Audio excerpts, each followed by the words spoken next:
Next, for the CW, both El Paso and Doña Ana counties are taking action. First, a new warning system that may not save your home, but it could protect something much more valuable.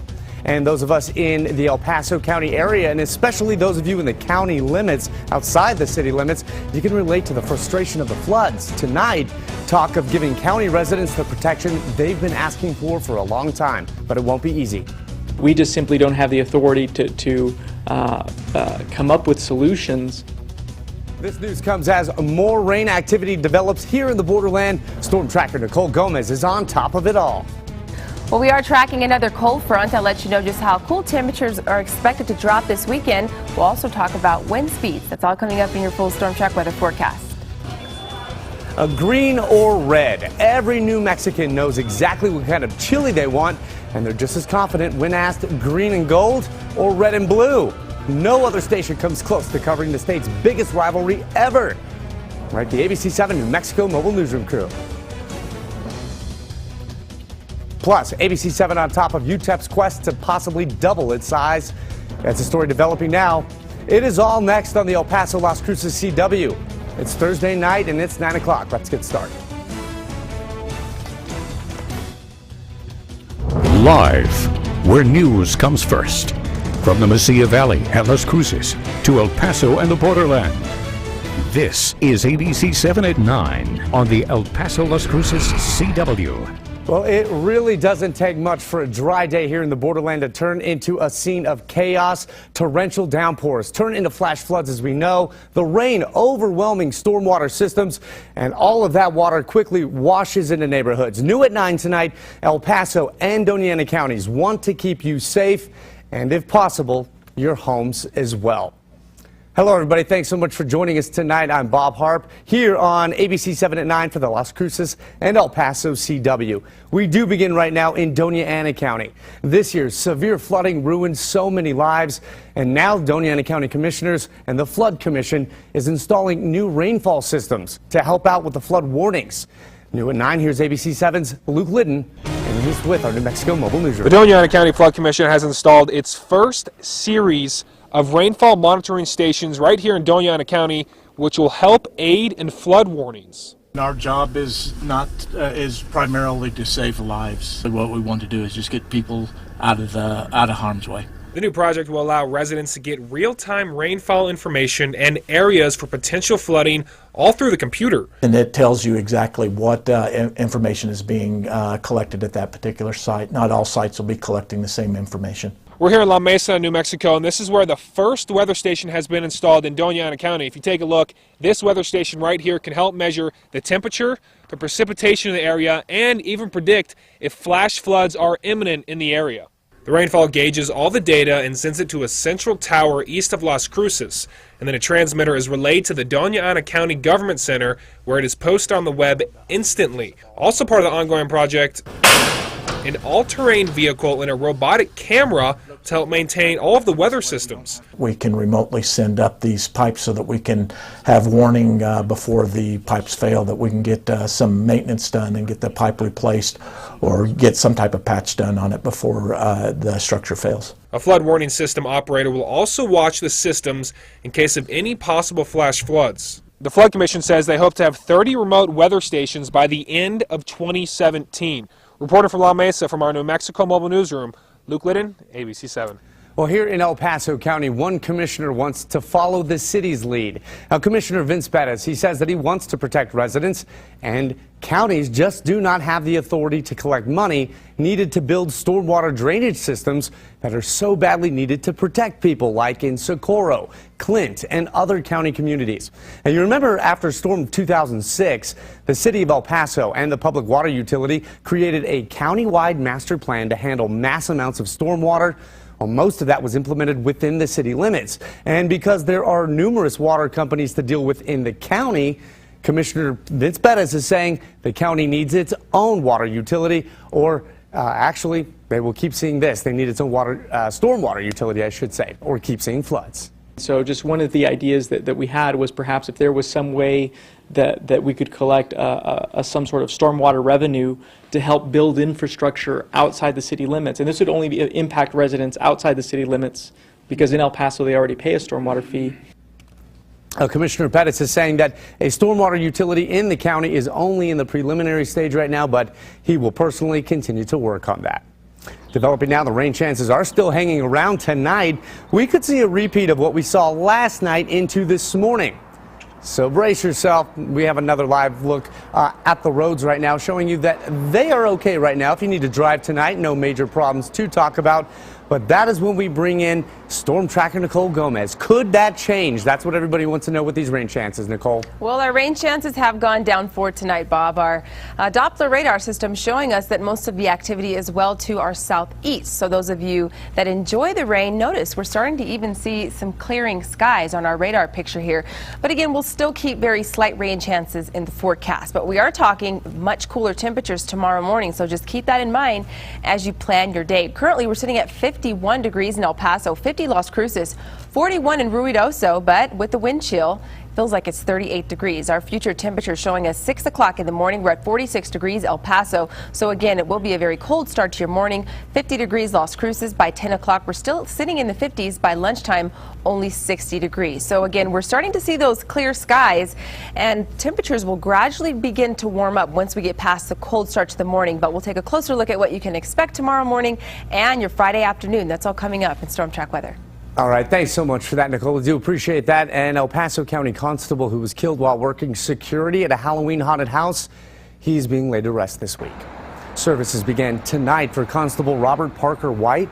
A rosary was held at St. Stephen's Catholic Church. That's in East El Paso. A fire truck was parked out in the front in White's honor. White was the El Paso County Constable again killed while working that haunted house out in Canopillo. Investigators are saying that he was punched in the face by a man he was escorting out of the haunted house. We spoke with a friend of White's at today's service.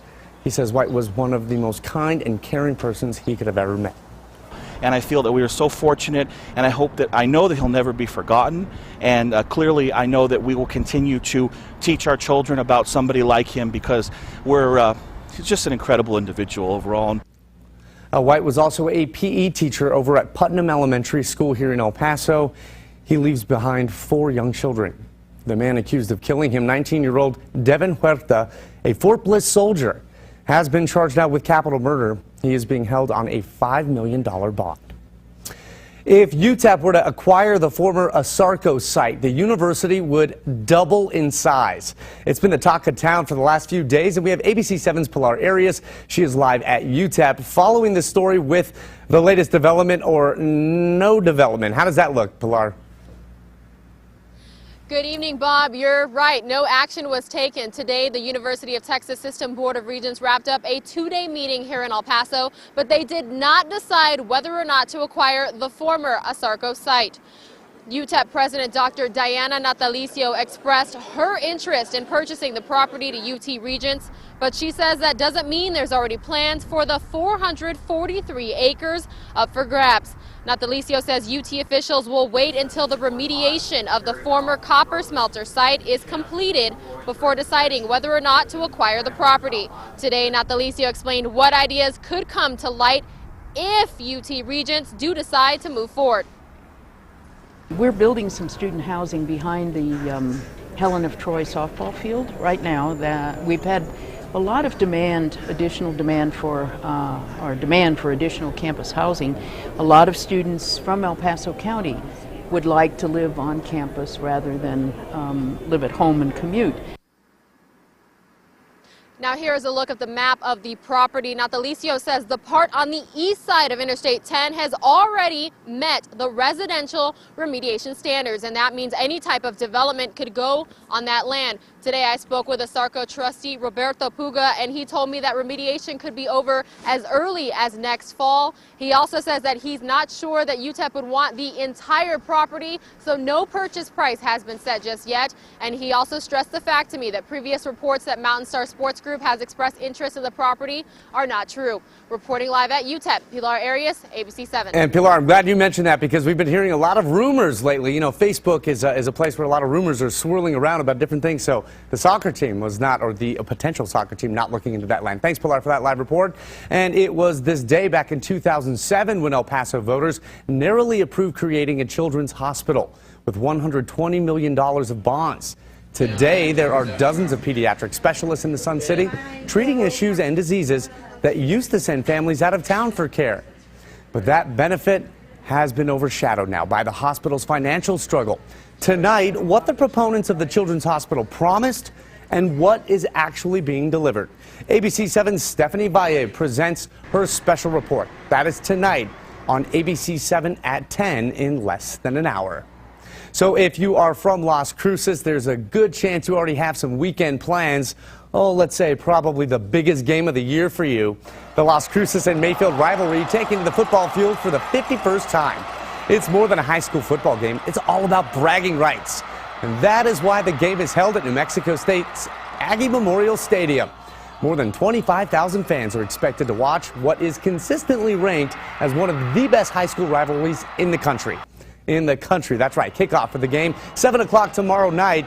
And it's also our Borderland Blitz game of the week tomorrow. The Bulldogs, they are defending state champs, but they have already have 4 losses on their record. They are 2-1 in district, while Mayfield, the defending district champs. The Trojans are 8-1 overall, 3-0 in district. Mayfield, by the way, leads the all-time series, 27-22. Since 2000, Las Cruces has edged them out, winning 9 of the last 17 meetings. Very good football team. These kids know each other ever since they were little. So, and the kids look forward. Like I said, they had a great week, a great day yesterday practicing. We plan on having a great week of practice and get ready for those guys. We know it's going to be a battle. The game is, again, more about bragging rights. We know a win for Mayfield means the Trojans get a 2nd consecutive district title outright and clinch a top 4 seed in the 6A state playoffs. Las Cruces can actually win the district title by beating the Trojans, but they have to win by more than 9 points. That is because of a district tiebreaker rule. Now, earlier today, our web director put together some helpful information. If you are going to the game tomorrow, it's going to be chaos. It really is, and a lot of fun, too. What side of the stadium do you sit on? Well, I'm sure you'll see the colors, but we have that already planned out for you. Do you know where to park? Do you know how much the tickets are if you haven't already bought them? Just go to KVIA.com right now and you can get all that information. And by the way, everybody is ready for the rivalry. How about 2 key players in this big game in the past? Current NMSU running backs Brandon Betancourt, who played at Mayfield, and Xavier Hall of Las Cruces. Both fired up and finding a way to compete any way they could. How about some thumb wrestling?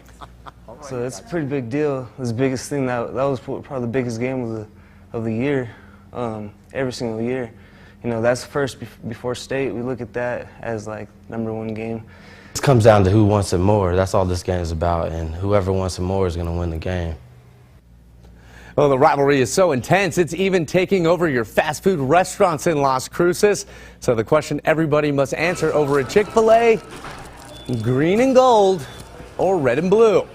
Like many other local businesses, cheer squads from both schools, they were asked to decorate the restaurant, and then customers who went in to get a little bit of food, they got to vote on it, and the best school spirit that came through in that display would end up winning, and they got some free food.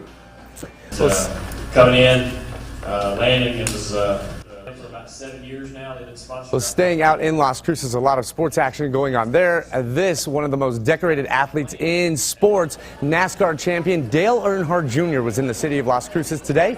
The NASCAR star, I should say, is coming to Las Cruces today, or did, for a brief visit with some Las Cruces public schools. And the students there he spoke with were very excited. And I mean, wouldn't you be too? It's not every day that Earnhardt Jr. comes to your class, right? Pretty cool. By the way, he made pit stops over at Centennial High School on behalf of the Army National Guard. He met with students and parents in a brief question and answer session as well.